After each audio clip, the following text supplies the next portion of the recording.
Hey guys, so the other night I got to see Last Night in Soho. Last Night in Soho is directed by Edgar Wright, who stars Thomasin McKenzie and Anna Taylor-Joy. Their performances are fantastic right off the bat. They are great. Thomasin McKenzie's character, who lives out in the country with her grandmother, is an aspiring fashion designer. She then moves to London to pursue that career. Um, she gets her own apartment, and what she does not know, this apartment is not all what it seems. So when she falls asleep, she starts to have dreams, and she has dreams of this other girl who is played by Anna Taylor Joy, and you begin to learn more about this girl in her dreams. And she's transported back to the 60s, and you just learn more about this girl, and it's just so well done. The imagery, the grunginess on the streets, just everything about this film just oozes 60s, and it's so well done. Like, you feel like you're in the 60s. You feel like you're there, and you want to, like, just want to stay there, and you want to learn more about this period and this particular world. It's so well done. Anna Taylor Joy's character is just, it's she's so convincing as a character in this film. Both characters are so good.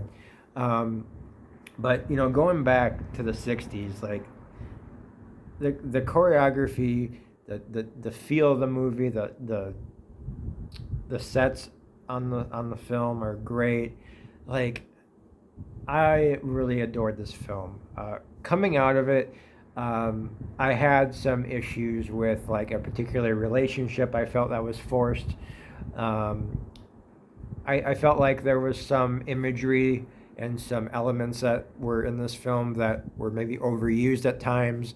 But at the end of the day, it didn't take away from my enjoyment of the film, because I wanted, like, I was so invested in these characters.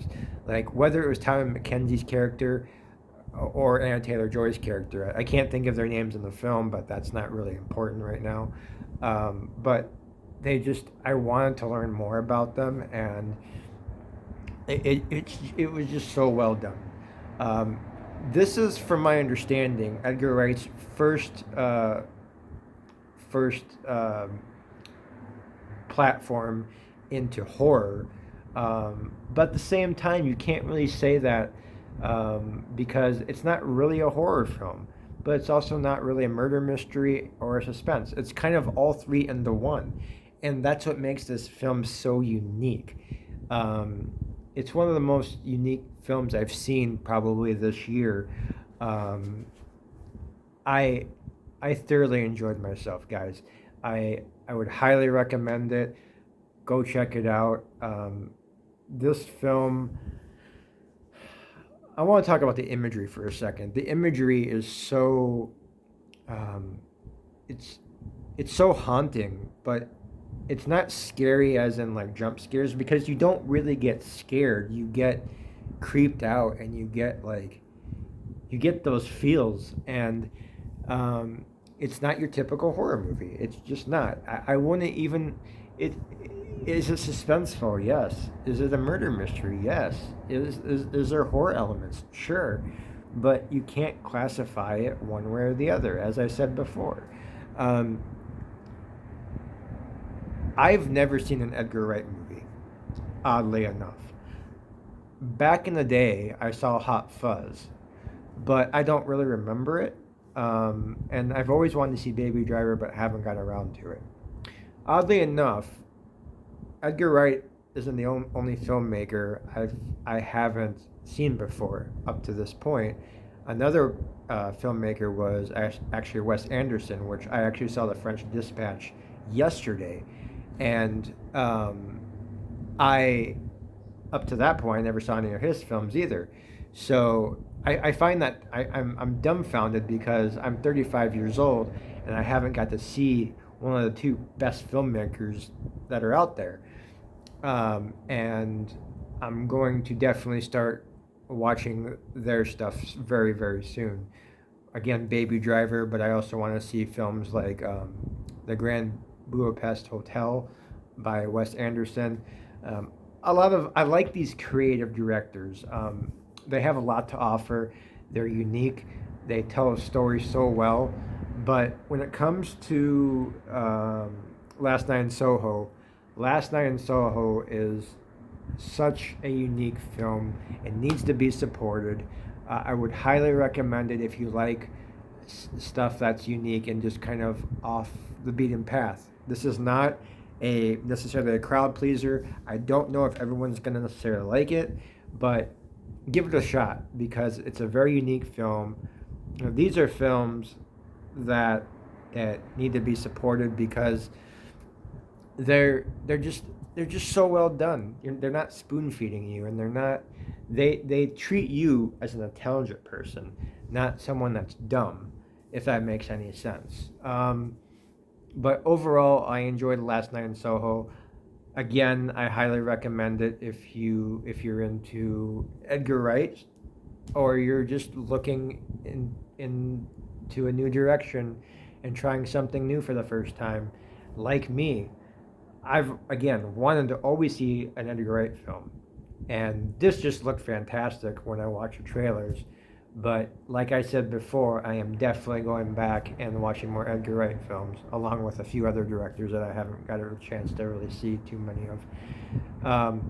Anyways, hope you enjoyed this review, and I hope you enjoyed listening to some of the things of this film that I liked. With that being said, I want to talk a little bit about my love for films. I don't do a lot of film reviews on my channel, and I don't know why, because it's a big passion of mine. I think I get caught up in the fact that I need to have a certain format and I need to have a certain way of making a review when I should just talk about it and stop trying to be, have a big production on a review, which is not me. I wish I could do that, but I just don't have that kind of I don't have that kind of talent. Like, not to mention, I don't really have the room to do that kind of stuff. But I've been watching film since I was a kid, from Disney films to family films to action films, cartoons, TV shows, all that good stuff. I'm a film junkie. It wasn't until I was about 24 or 25, which is about 11 to 12 years ago now, because I'm 35 now. It wasn't until then I started to really develop a real passion for film. Like, it was maturing, it was growing, and my love for film just grew from that point on. And I was able to try new genres, try new styles of storytelling in films. And this is how I got into watching films from like Quentin Tarantino and Edgar Wright here and Wes Anderson and a lot of the A24 films out there that are very unique in their storytelling. Um, I'm not saying like you can't not like a certain film, because all film is subjective.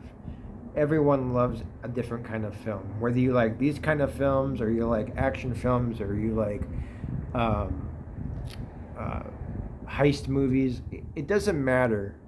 It's just that for me, I can't put myself in a box when it comes to certain films. Like, I love film, and I love all kinds of genre, horror, action. I love drama. I love suspense. I didn't actually get into horror until I met my wife about 10 years ago.